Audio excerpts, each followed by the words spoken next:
we have finished our first appointment and we did our new patient exam on our denture patient. And so between the first appointment of the new patient exam and the second appointment of the new patient exam, we need to fabricate base plates and occlusion rims. What the base plates and occlusion rims will do for us is give us a vehicle that we can set teeth, determine tooth position, and then record jaw relations, the vertical dimension of speech, and the vertical dimension of occlusion. So our laboratory session for today is going to be fabrication of base plates and occlusion rims and the lower base plate and speaking wax. We have the poured alginate impressions that we will make our base plate and occlusion rim on. They've been poured, they've been trimmed, and a slight land area has been carved into them. Now these models are the models which the approved provisional denture is going to be processed on. So we need to use them, but we need to be careful with them. We need to make sure that the structures that we picked up in our alginate impressions are not destroyed while we're making our base plates and occlusion rims. So we want to be able to block out all the undercuts on the stone casts so that when we make our base plate, we don't break off tuberosities or the incisor papilla or any of the frenums or frenulums. So one of the first things I'd like for you to do is mark all undercuts on the upper model, and then we'll do the lower model, and we're going to use this red and blue pencil. And if you look for an undercut, here is the classic undercut. It's right here on the tuberosity. And as you can see, if I take my pencil and hold it like that, like a stylus, you'll see a concavity up under that pencil. So we want to block that undercut out because we don't want to break that tuberosity off.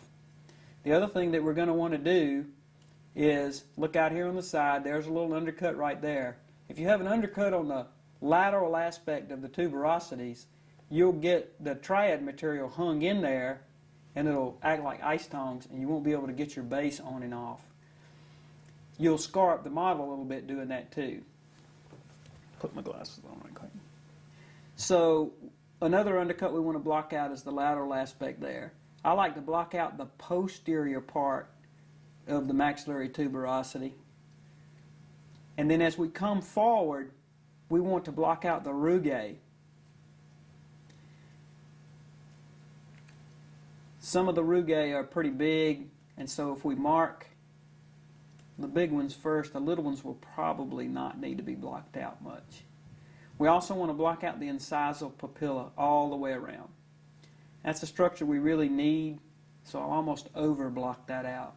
If you look on the very front of this model, right on the ridge there's a little bit of undercut. And right out here in the labial, on both sides of the median labial frenum, and then we block out all the frenums. Also, the little frenulums on the side, we want to block out. We don't want to break those off. Both sides. And I'm just marking this with a red pencil, and then I'll come back and we'll flow some wax into those areas. Some people like to block out the mid-palatine raphe. This one doesn't really even have a little cleft in it. There's a little bit of a spot right here. And so if we mark our undercuts, we can then put this aside and turn our attentions to the lower. On the lower, you can see the lower ridge has got a little bead of tissue right around on the top of the ridge. And I've had the experience of making a base plate and just popping that whole ridge off. So we want to block out the whole length of this ridge on the lingual.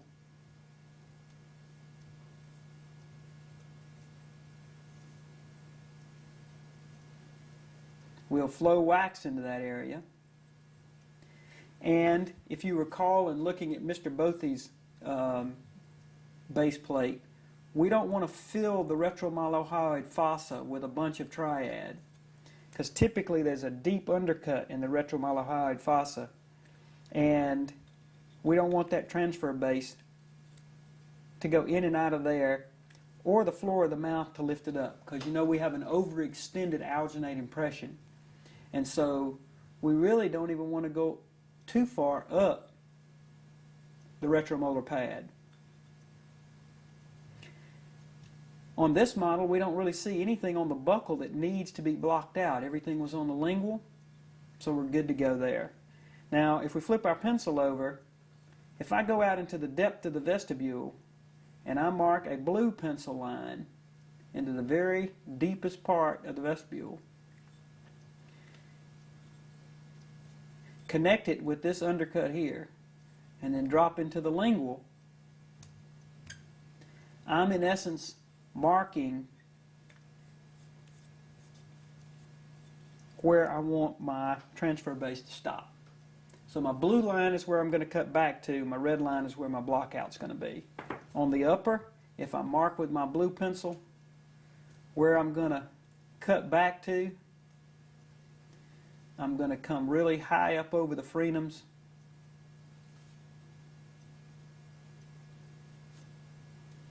and then into the depth of the vestibule.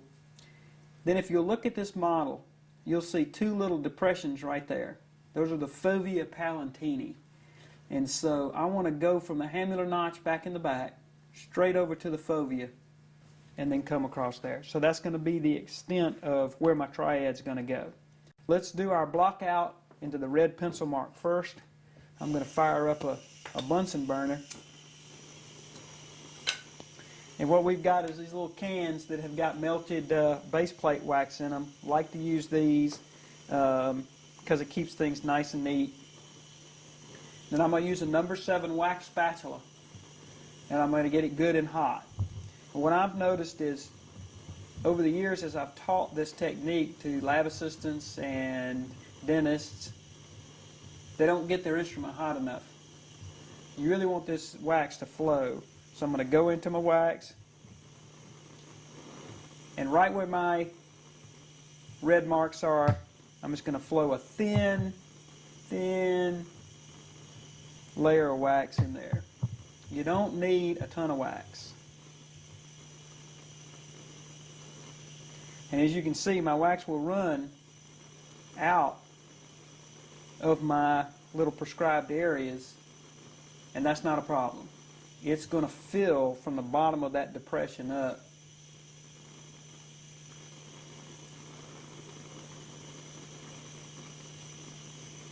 This doesn't have to be a lengthy procedure. If you keep your spatula hot enough, you'll almost be able to paint it like a paintbrush.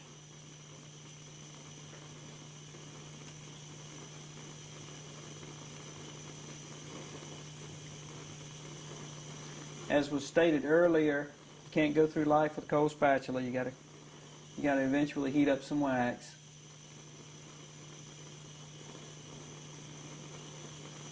If this area is marked, or if you're teaching your lab assistant to do these procedures, have her mark in red and then mark in blue, and have he or she bring it to you and let you take a look, and then you make any changes that are necessary.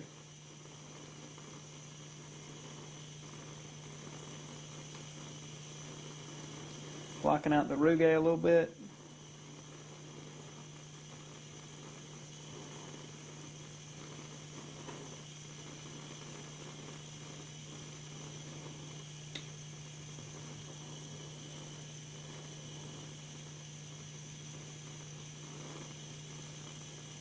Especially this big one right here.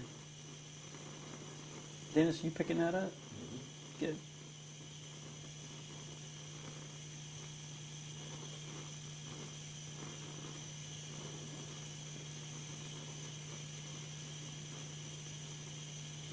By having a pattern with the red and the blue, that takes all the guesswork out. Everybody knows where you're going. And then the last thing I'm going to do is block out this incisor papilla, and I'm going to completely block the whole thing out.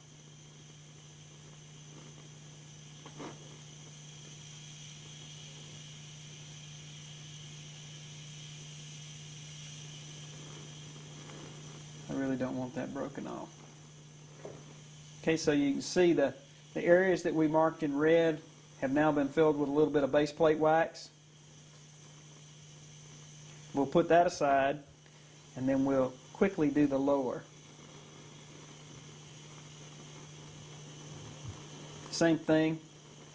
We'll put this, we'll block out this lingual really quickly, because we'll be able to flow it almost like a paintbrush.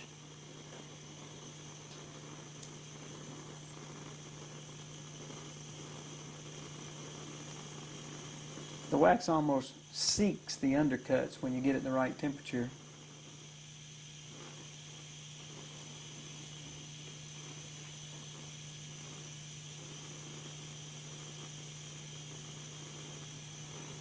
Okay, so we got that lingual blocked out. There's one little spot that I didn't see before. It's right out on top of the ridge, right there. It's got a little dink in it. I don't want to break that off. Every once in a while, on a lower, you'll see an undercut out on the buckle shelf and one on the other side that'll kind of lock that ridge in. This model does not have that. And then we want to completely block out this deep fossa here. Now, if you spent a lot of time blocking that out with by flowing wax in there, it's much easier just to take some warm base plate wax that we've been heating up in hot water. What I can do is fold that over a couple of times. I can take that base plate wax, push it into the retromallohyde fossa with my fingers, and just kind of break it off.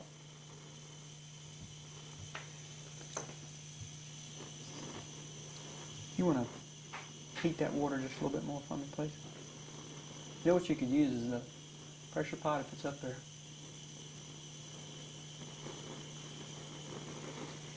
When I've got that basically large excess of wax, I can just take a bigger instrument, a Cottrell spatula, and loop that down and just carve it off. That goes a whole lot faster than trying to fill it with a number 7 wax spatula.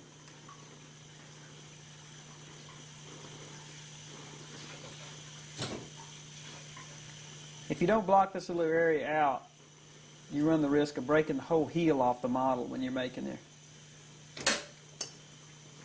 your Triad base plate.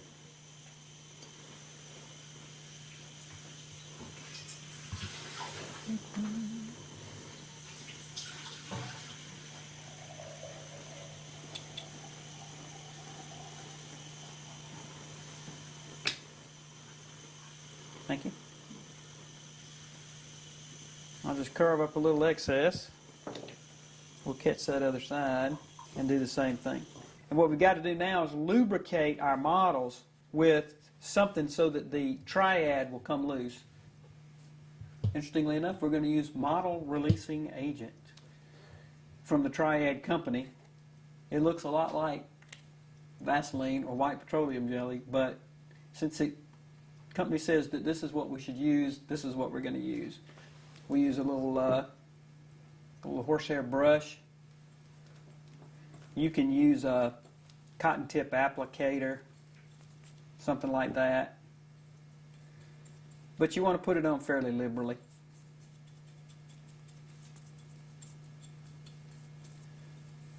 Any place you think the Triad's going to touch, get a little MRA on there, model releasing agent.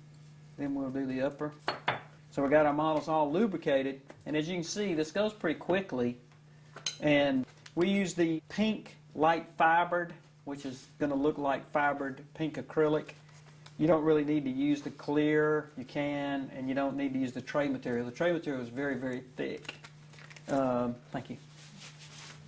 You can immerse this in hot water for a few minutes, and it will allow you to get a little more fluidity to it. It'll move, it'll mold. Under the hot lights here, it's probably going to do pretty good. We'll do the upper one first.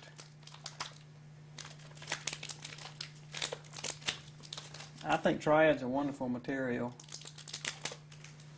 It may be a little bit more expensive than regular acrylic, but I think it's worth it. They seem to fit the patient's mouth a little more. In the past, I've used shellac bases, and I just don't like them. They break too easily for me.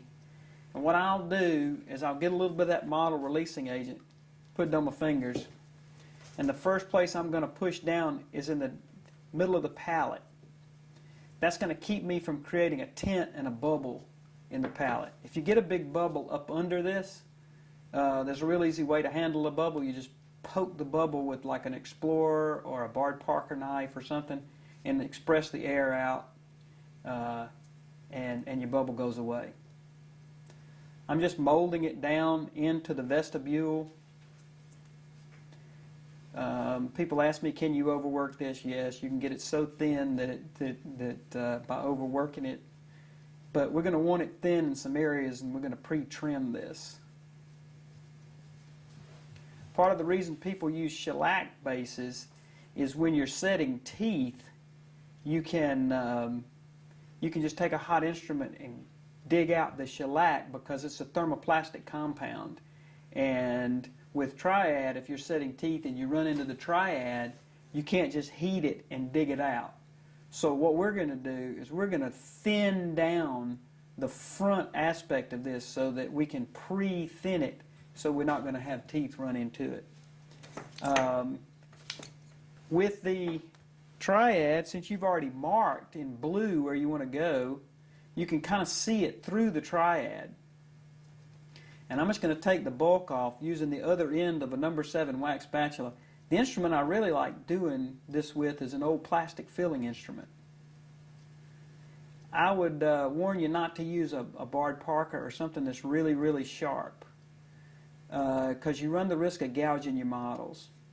And as I said before, this is the model on which you're going to make your approved provisional denture, so you need to keep it as intact as you can.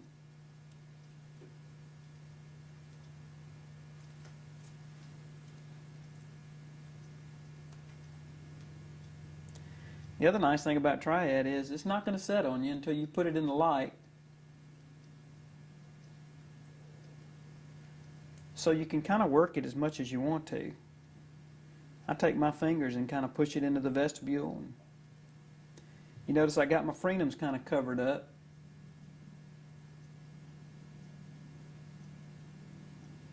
So I'm going to come back and carve those back.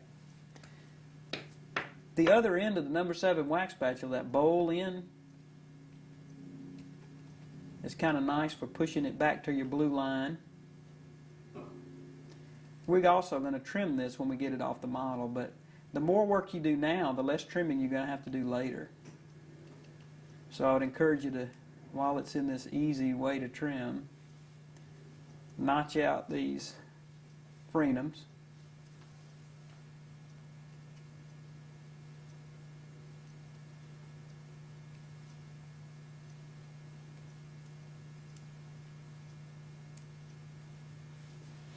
One right here in the midline.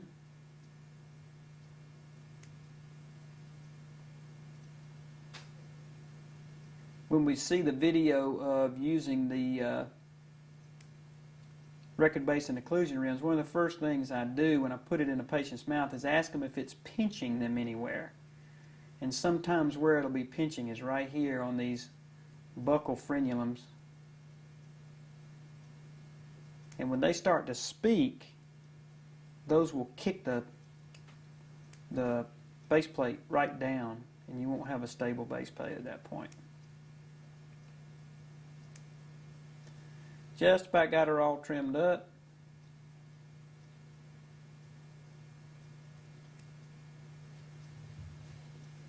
You can see my blue line is exposed all the way around. My frenums are exposed, and we can put this into the Triad oven now. If you do not have a Triad oven, you can use an old curing light, a handheld light, just to open it up. Those kinds that break open like a shotgun are really good. And put that bright light on it. It'll take a little bit longer, but it will get it to set. We'll take our second sheet of Triad, light pink fabric, and we'll apply it to the lower model.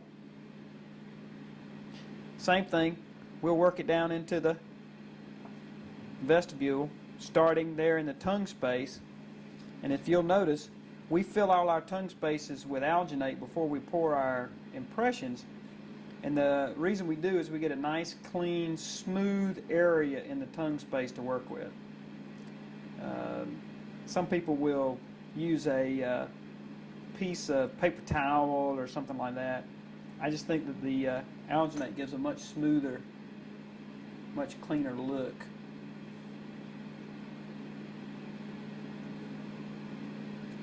Once again, we're going to trim this to our blue line.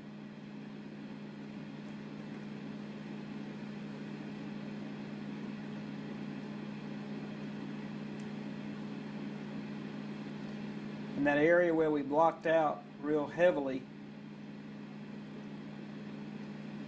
we'll completely take the Triad out of there. Now you may say to me, well, wait a minute, you're not getting onto the retromolar pad, you're not getting to the retromylohyoid fossa. Is that not accurate? Well, number one, I don't know really where the floor of the mouth is, and we used an overextended alginate impression technique, and I don't want my transfer base lifted up. Plus, we don't know the inner arch distance or the jaw relation, so I'm going to cut back this over the retromolar pad because I don't want it banging into the upper base plate and occlusion rim while I'm trying to work out my phonetics and aesthetics and getting it onto an articulator.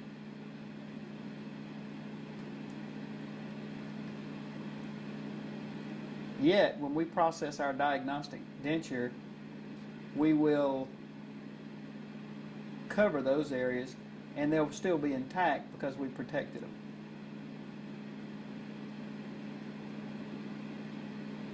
Cutting to my blue line.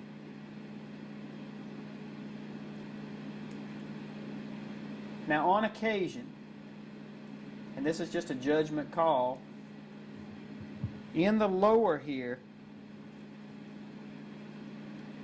sometimes a patient will have a tiny, tiny little ridge in the lower anterior. And the Triad will be so skinny, buccolingually, that you run the risk of breaking the Triad as you're holding it and working with it. So while you've got it, if you believe that that is a risk, you can take a little piece of Triad,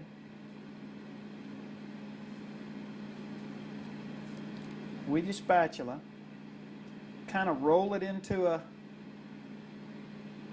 cylinder,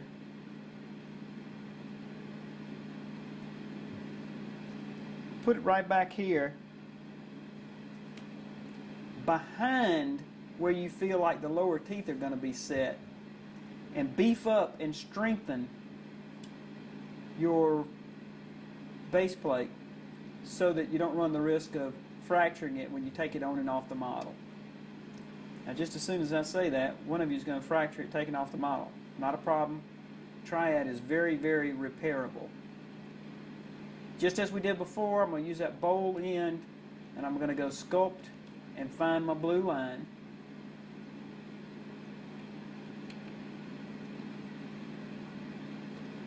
All the way around.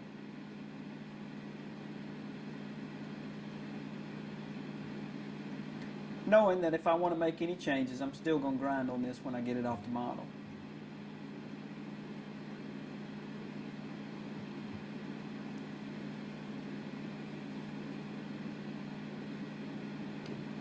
So now I've got my lower trimmed into the vestibule. I beefed up that lingual aspect, and the reason I put on the lingual is because if I'm trying to set teeth down here, I don't want to be banging into my base plate.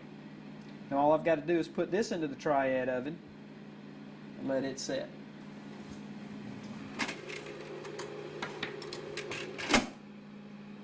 Ooh, nice. Well, mother gets hot. We've been in the Triad machine. I actually set it on 4 minutes. I do not know the set time of the Triad. but it sets pretty quickly. We pull it right off the model, and as you can see with the undercuts blocked out, it was a fairly simple thing to get it off. Sometimes if you have to take your wax spatula and just kind of lift it up. We've preserved our model. If we do the lower now, we'll use the 7 wax spatula and lift it up. And as you can see, we've got some pretty rough edges around, but we've got transfer bases that fit right onto the models now. We talked about setting teeth and running into the base plate when you're setting teeth. And with the shellac bases, the old shellacs, you could heat them up and scoop them out. I just don't like the shellac. So what I've decided is we can take the Triad, and I'm going to mark this with a blue pencil. And before we ever put our wax rim on the Triad base plate, we'll go ahead and pre-thin this. And even if you break through and make like a little fenestration, it's okay, because the wax is going to cover that up. And I like to maintain the border up here as a strut for strength. On the lower, we're going to be setting teeth into where this speaking wax would be, so we're going to thin the labial aspect from about canine to canine.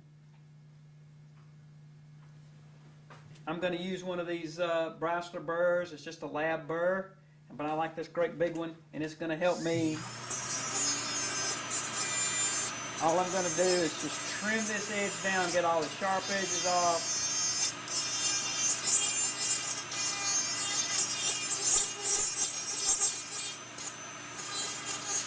By virtue of the fact that we spent a lot of time in determining our border when it was soft, our little trim time is not going to take any time at all.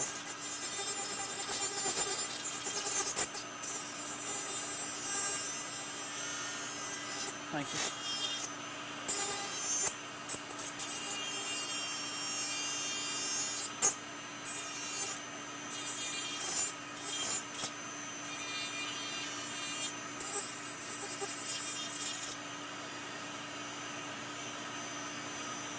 Using my most precious instrument, my finger, I'll check to see how smooth it is. And then out here on the labial, you'll see I'm going to be pretty aggressive in terms of thinning that down.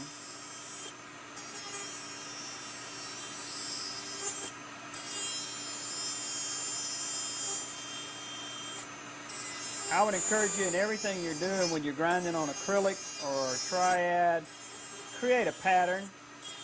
Go ahead and mark where you want to trim and the extent that you're going to do it. Then you're never guessing. Just go right to the pencil line. Same way with a provisional, if you're trimming the margins on a provisional. You can see this side is way, way thinner than this other side. You see that, Dennis?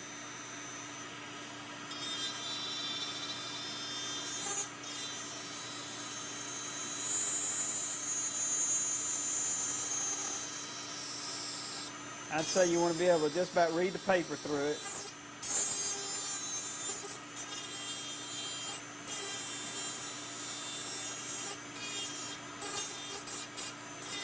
Now, for years, we used porcelain mold guide teeth. And, you know, the porcelain mold guide teeth have got the little brass pins in the back of them. And you'd run into the base plate a lot.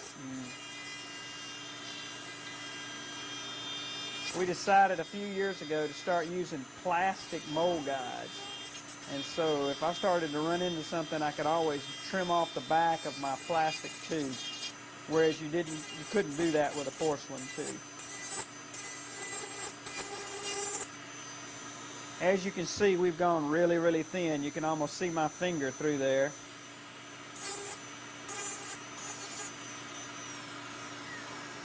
If we put this back on our model now, you can actually see the model almost shines through the thin area. I'm going to remark that so you can see how far back to the lingual I went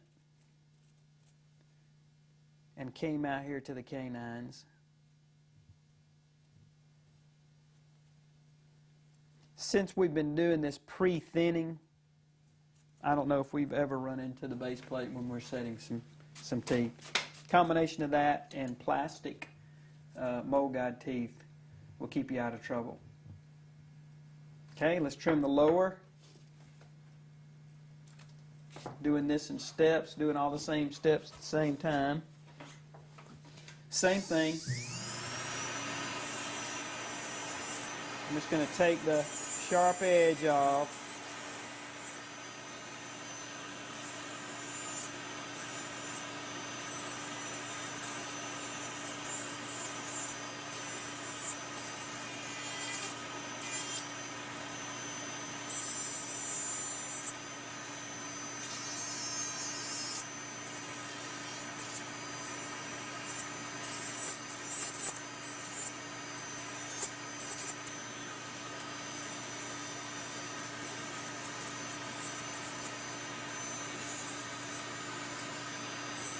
You can see how fast this goes.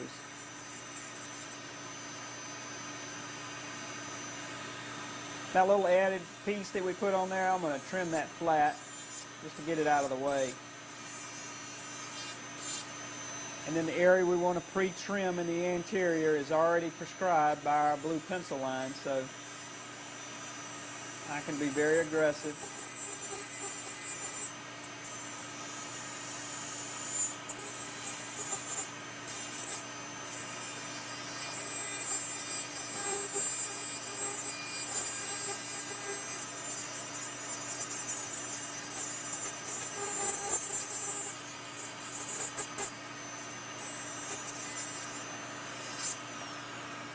Then we'll try it back on the model. And what you'll see is we've got that pre-thinned area right out here in the front. We've beefed it up for strength in the back. We're not in the retromylohyoid fossa areas, and we're right to our blue line all the way around. So we've got a nice stable base plate.